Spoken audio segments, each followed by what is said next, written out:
अस्सलाम वालेकुम वरहमतुल्लाह and welcome back to my channel best medical channel.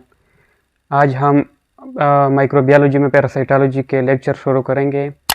तो सबसे पहले हम इंटेस्टाइनल जो पैरासाइट है या इंटेस्टाइनल जो प्रोटोजोन है उनको शुरू करेंगे। तो उनमें जो सबसे इम्पॉर्टेंट है वो है एंट अमीबा हिस्टोलिटिका। एंट अमीबा हिस्टोलिटिका ये इंटेस्टाइनल प्रोटोजोन है और ये मुख्तलिफ डिजीज़ काज करता है, जिनमें जो मशहूर है वो है अमीबिक डाइसेंट्री या जिसको एक्यूट इंटेस्टाइनल अमीबियासिस भी बोलते हैं।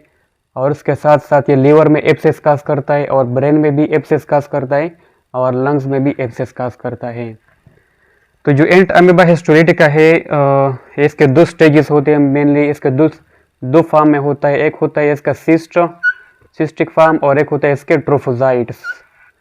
इसके जो ट्रोफोजाइट्स होते हैं उनमें कैरेक्टरिस्टिक पॉइंट ये है कि उनमें एक तो जो न्यूक्लियस, अगर हम उसके ट्रोफोजाइट्स को इनलार्ज बनाए तो उसके ट्रोफोजाइट में एक इस तरह होता है कि उसका जो न्यूक्लियस होता है, न्यूक्लियस उसमें सेंट्रल में न्यूक्लियोलस होता है जिसको बोलते हैं कैरियोसोम।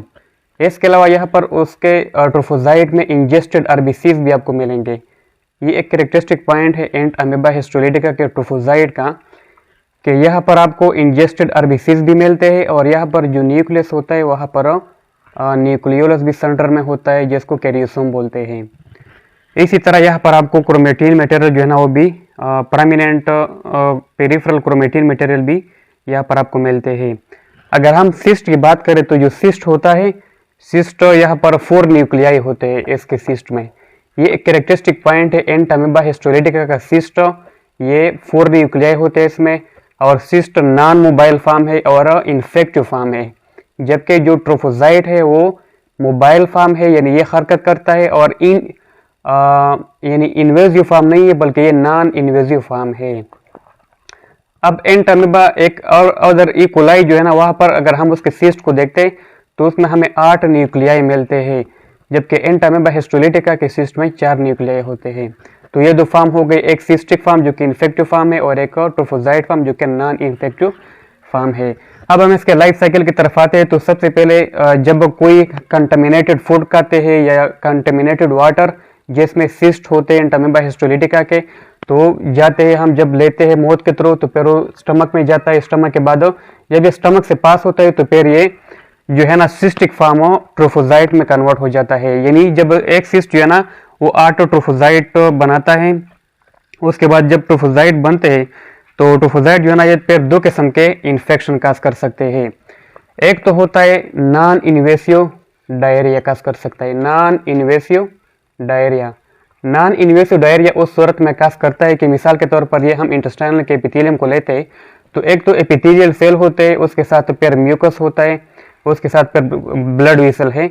तो नॉर्मली इस तरह होता है कि नॉन इन्वेसिव फॉर्म में जब ये नॉन इन्वेसिव डायरिया काज करता है तो वहाँ पर ये जो ट्रोफोजाइट है ये फिसलते हैं। ये इस तरह जब ये म्यूकस लेयर पर आते हैं तो ये उसके साथ चिमट नहीं सकते, ये फिसलते हैं।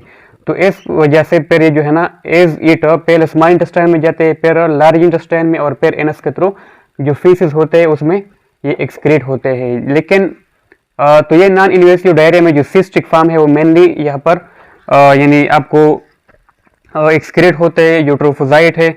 इसके अलावा इन केस ऑफ और फिर ट्रोफोजाइट जो है ना ये फिर यहाँ पर फिर डिवाइड होते हैं तो फिर वो सिस्ट में कन्वर्ट होते हैं। इस वजह से जब हम इसके फीसिस को देखते तो यहाँ पर हमें सिस्ट फॉर्म मिलता है, न कि ट्रोफोजाइट फॉर्म, क्योंकि ट्रोफोजाइट फिर डिवाइड होता है और फिर उसकी एक्स सिस्टेशन होती है और फिर उसके नतीजे में फिर डिफरेंट सिस्ट बनते हैं। तो ये एक नॉन इन्वेसिव फॉर्म हो गया, यानी यहाँ पर कोई ब्लड वगैरह नहीं है, कोई इन्वेजन नहीं है, बस सिंपल जो सिस्ट थे ट्रोफोजाइट सिस्ट में कन्वर्ट हो जाते हैं और फिर वो एक्सक्रीट हो जाते हैं। लेकिन एक दूसरा जो फॉर्म है वो है इन्वेसिव डायरिया। इन्वेसिव फॉर्म में इस तरह होता है कि ये जो ट्रोफोजाइट है ये इन्वेट करते हैं म्यूकोसा को, म्यूकस लेयर को, और फिर ये एपिथेलियल सेल ना इसको डिस्ट्रॉय करते हैं, इसको निक्रोसिस करते हैं। तो जब इसको डिस्ट्रॉय करते हैं तो फिर जब ब्लड में जाते हैं, जब ब्लड में जाते हैं तो फिर इसके बाद चूंकि ये ब्लड तो पूरे बॉडी में सर्कुलेट करता है तो फिर ये जो है ना लीवर में जाते हैं।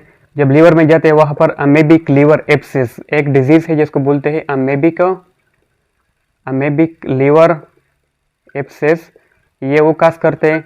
अमेबिक लीवर एब्सेस के सिम्टम ये है कि यहाँ पर आपको राइट अपर क्वाड्रेंट पेन, यानी जो एब्डमन है उसके राइट अपर क्वाड्रेंट में आपको पेन महसूस होगा और जो लीवर का राइट लोब है, ये इसको यहाँ पर एब्सेस काज करता है। और यहाँ पर आपको अगर आप मे बी लीवर एब्सेस में उसके एग्जामिन करें तो यहाँ पर अगर आप उसके लीवर एब्सेस को एस्पायरेट करें तो आपको ब्राउनिश येलो पस मिलेगा और उसका जो अपीयरेंस और जो कंसिस्टेंसी होगी वो इनकोई पेस्ट की तरह होगी। जिस तरह इनकोई पेस्ट होता है बिल्कुल उसी तरह अमेबिक लीवर एब्सेस में अगर आप उसको पस को एस्पायरेट करें और आप उसको देखें तो वहाँ पर आपको इनकोई पेस्ट की तरह पस मिलेगा। इसके बाद ये जो है ना जब डायफ्राम को क्रॉस करता है, डायफ्राम को इन्वेट करता है तो ये लंग में भी जाता है और लंग में भी जो है ना वहाँ पर एब्सेस काज कर सकता है। और इसके बाद ये जो है ना ब्रेन में भी जा सकता है और ब्रेन में भी एब्सेस, लेकिन बहुत कम है, लंग और ब्रेन में बहुत कम है। मेनली ये जो है ना इन्वेसिव डायरिया काज करता है और अमेबिक लीवर एब्सेस। यहाँ पर जो डायरिया होता है जिसको हम बोलते हैं डाइसेंट्री या जिसको एक्यूट इंटेस्टाइनल एमेबियासिस भी बोलते हैं, इसमें इस तरह होता है कि डायरिया के साथ साथ यहाँ पर आपको ब्लड भी मिलता है और उसके साथ साथ म्यूकस भी मिलता है। ये ब्लड और म्यूकस क्यों होता है? क्योंकि ये जो ट्रोफोजाइट थे ये इस एपिथेलियम को जब इन्वेट करते तो इसके साथ म्यूकस भी आता है और ब्लड भी इसके साथ आता है। तो इस वजह से डाइसेंट्री में आपको म्यूकस और ब्लड दोनों मिलते हैं। अब हम आते हैं इसके क्लिनिकल फाइंडिंग की तरफ। तो क्लिनिकल फाइंडिंग में एक्यूट इंटेस्टाइनल एमेबियासिस जिसको डाइसेंट्री बोलते हैं उसमें आपको ब्लडी म्यूकस कंटेनिंग डायरिया मिलता है। इसके अलावा लोअर एब्डामिनल पेन मिलता है, फ्लैटुलेंस जो टेनेस्मस है ये एब्डामिनल पेन वो भी आपको मिलता है। इसके अलावा क्रॉनिक एमेबियासिस में फिर सिम्टम थोड़े क्रॉनिक केस में क्रॉनिक हालत में होते हैं। इसके अलावा यहाँ पर एक ग्रेन्युलोमा भी बन सकता है जिसको बोलते हैं अमेबोमा। एक ग्रेन्युलोमा भी क्रॉनिक केस में बन सकता है जिसको बोलते हैं अमेबोमा। तो ये इंटरमेबा हिस्टोलिटिका के केस में ये भी बन सकता है। ये कहाँ पर बनता है? ये रेक्टो सिग्माइड जंक्शन, जो रेक्टम यानी सिग्माइड कोलन और रेक्टम का जो जंक्शन है वहाँ पर ये अमेबोमा बनता है। इसके अलावा यहाँ पर आपको राइट अपर क्वाड्रेंट पेन जो कि लीवर एब्सेस का मैंने आप लोगों को बताया वो सारे सिम्टम आपको मिलते हैं। इसको हम लेबोरेटरी डायग्नोसिस के लिए इस तरह करते हैं कि हम स्टूल एग्जामिनेशन करते हैं।